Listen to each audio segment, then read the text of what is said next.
Hello there and welcome your faces back to the TotalSport YouTube channel, and this is a face you haven't quite seen yet before on their own. I'm either with your resident football genius Chris or my partner and resident average pundit Joe. But it is I, your resident average pundit Reece, here to introduce basketball to a channel called TotalSport. But before we do get into this video, make sure you are subscribed and hit that notification bell to never miss an upload from TotalSport. Firstly, I'm going to break down the rules of basketball and then give specific positions and what their role is on a basketball team.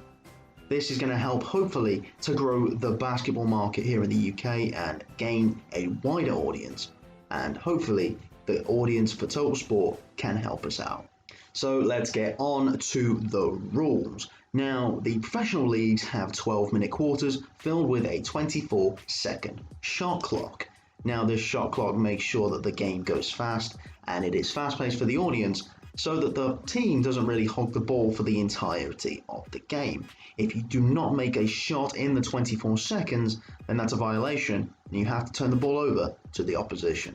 There are obviously some simple rules, such as the double dribble rule, where if you dribble the ball, bounce the ball, that's how you dribble. If you bounce the ball, dribble the ball, pick it up, and then continue your dribble, that is known as a double dribble. But I'm pretty sure if everybody did basketball in PE, then you will know that that is a rule. So let's get into some of the more confusing rules of basketball. Now, there are boundaries around the court.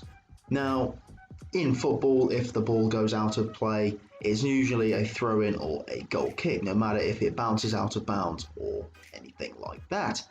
However, in basketball, the ball actually has to touch the floor and bounce out of bounds. So, if the ball is in the air and it's gone out of bounds, you can save it as long as your feet do not touch the floor with the ball. Hence this ridiculous video of Shaquille O'Neal diving into the fans to try and save a ball. I feel sorry for the grandma in the fifth row. Rice for three with a hand in his face. Shaq trying to save it and look out. But if you catch the ball or dribble the ball and your foot is out of bounds, technically the ball is also out of bounds, as you are part of the ball when you have the ball. So you are out of bounds and so is the ball. So you have to turn over the ball. How many times did I just say the word ball? It's just not even a real word anymore. When the ball is turned over, the opposition team will have to go and take it either under the basket or to the sidelines, to which they have 5 seconds to inbound the ball. Otherwise, that is also a violation, to which the team has to turn over the ball after they've just turned over the ball as well, but they get the ball back because they didn't inbound it for 5 seconds. I told you it was going to get confusing, people. But did you know there are some boundaries on the court as well? So when you inbound the ball from, say, when someone else scores a basket, you have 8 seconds to get it from your half to the next half. And if you don't, you have to turn the ball over. Simple as that. Once you come over to the opposition's half, you can't go back into your own half. That is called a backcourt violation. As you see with football, when you're passing it around the back, I know Liverpool do it a lot. Liverpool like to pass around the ball a lot, and it's used to win games and shut time off the clock. Well, in basketball, that's a big no-go. You have 24 seconds to shoot that ball, and you have 8 seconds to get it across to the opposition's half. Otherwise, it's another turnover. There are also restrictions inside of the D, or the painted area. It's called the key because it looks like a little keyhole. So inside the key, if you are caught standing in there on either offense or defense, then it's a turnover or a violation called the 5-second violation. I know, really original name, isn't it? If you're on offense, then it is just the standard procedure of turning the ball over and they have to inbound it. Whereas if you're on defense and you are caught in the key for 5 seconds, then the opposition team that are attacking get a free throw. Now, a free throw is worth 1 point as it is an uncontested shot at the basket. And then the team get to retain the ball and throw it in from the sidelines inside of the attacking half, so they can resume play and the shot clock gets reset to 14. These rules might sound confusing, but it helps the game keep its tempo and keep entertaining for the fans watching around the world and in the stadiums that are paying very, very, very big money to be courtside. Now let's get on to the fouling rules, and this, if you thought it was confusing already, there is a lot more confusion coming your way. Now, if you are a defender and the attacker is dribbling towards you and you try and take the ball from his hands and you accidentally connect hands, that is called a reach-in foul, to which if there are no team fouls, you will be the first team foul and they will go to the sidelines to inbound the ball, and the shot clock is reset to 14 seconds. This is because they are not in the motion of shooting. But if you have fouled more than 4 times, which is the 5th team foul across the entire team, then they will go to the free throw line. And this is just a rule that they have in place. If you have team fouls, then they will go to the free throw line. Speaking of going to the free throw line, if you foul in the act of shooting, then the attacker will go to the free throw line. Now, there are different occasions to which they can go to the free throw line and how many shots that they take. If they are in the shooting motion and fouled inside of the D, then it is 2 free throws, as they might be going up for a layup and getting fouled in the painted area. However, if you are taking a 3-point shot and you are fouled, you will go to the free throw line and take 3 shots. If you are able to convert your shot, it still counts, and you will go to the free throw line, but only for 1. So if you are shooting, you get fouled inside of the paint, then that is 2 points, and you get to add another one if you convert your free throw. But if you shoot from 3-point and you score it, then that counts as well, and you go to the line for another one. That's called a 4-point play, and that's the most points you can get in one singular motion. So there are 5 players on the court at each time for each team. And these are a simplified definition of each position and who I should think you should go away and research and watch videos of to see how they should play if you want to go away and play basketball in that position. Although the latter positions, you do have to be maybe one of the taller amongst your friend groups to actually play in that position. Me being the shortest one, I play the first position, which is the point guard. This is the facilitator of the team, really, and handles most of the plays of the ball. He dribbles up the court and makes sure that the ball goes in the destination and makes the decisions as to where the ball goes for the easiest to get to the basket. Here on TotalSport, I know that a lot of football is covered, so for those that do love football, these are your central midfielders. These are your Steven Gerrards, your Lampards, your Paul Scholes.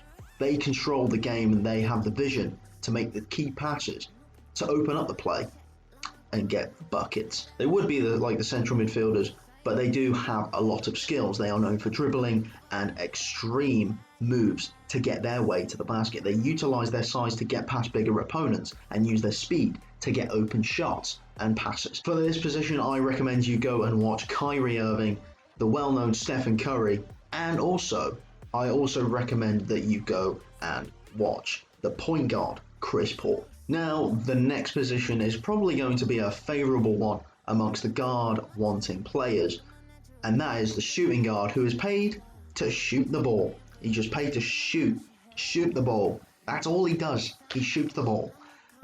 He is the guard tandem with the point guard. He is the one that is the catch and shoot. He is always standing by the side of the point guard, ready to be open on the end of plays to catch and shoot. Unless you're Michael Jordan, and that way he controls all of the game, and in that case, get out of his way. For recommended watching of this position, I do recommend the formerly mentioned Michael Jordan, arguably the greatest of all time. I also recommend Klay Thompson and Allen Iverson. 3 players there with 3 really different play styles. Next up is a position called the small forward, which is quite strange actually, because the players that play there aren't exactly small, especially if you are like Kevin Durant, who is 7 foot tall and is basically a 7 foot version of Stephen Curry. He moves and shoots like a point guard. It's scary. This position is like the winger in football. They dribble and attack their opponents. Unlike both guards, small forwards are usually fantastic defenders and also great on the attack. This is because their advanced size, they can be better defensive, and they can also body their way to the rim for easy 2 points, but also they can shoot the ball as well, as they are not the tallest players on the court.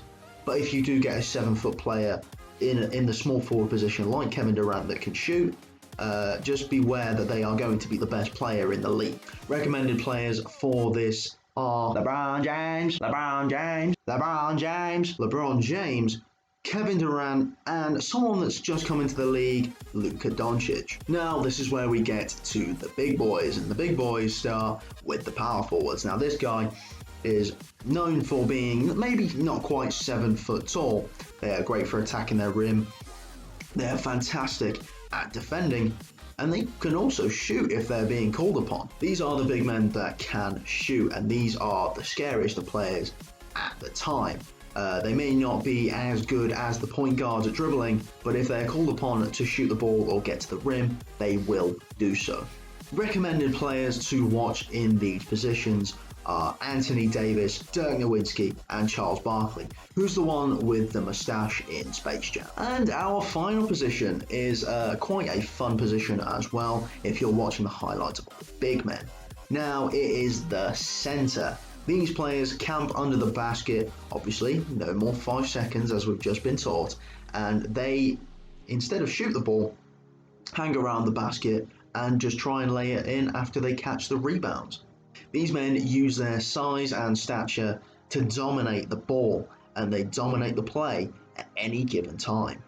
Some of the players that were able to dominate on both ends, maybe that you want to go and check out, Shaquille O'Neal, who you might recognize from awful movies like Shazam and Grown Ups 2, and also the video from earlier of him diving into the stands. Come on, let's show that again.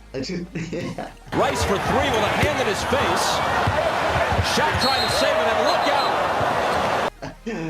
Oh, Shaq. And 2 other ones, Hakeem Olajuwon and Kareem Abdul-Jabbar, 2 of arguably one of the best centers of all time. So those are the basics of basketball summarized in a video for you guys. I hope to see more basketball fans come to the community in the UK very soon and try and make it a national sport and give it some of the respect it deserves. Remember, if you like this video, please give it a thumbs up. Remember to subscribe to never miss a TotalSport video, and make sure you have those notification bells on, because then you get to see this face more often. I have been your resident average pundit, Reece. Thank you so much for watching this video. I am signing out. Peace.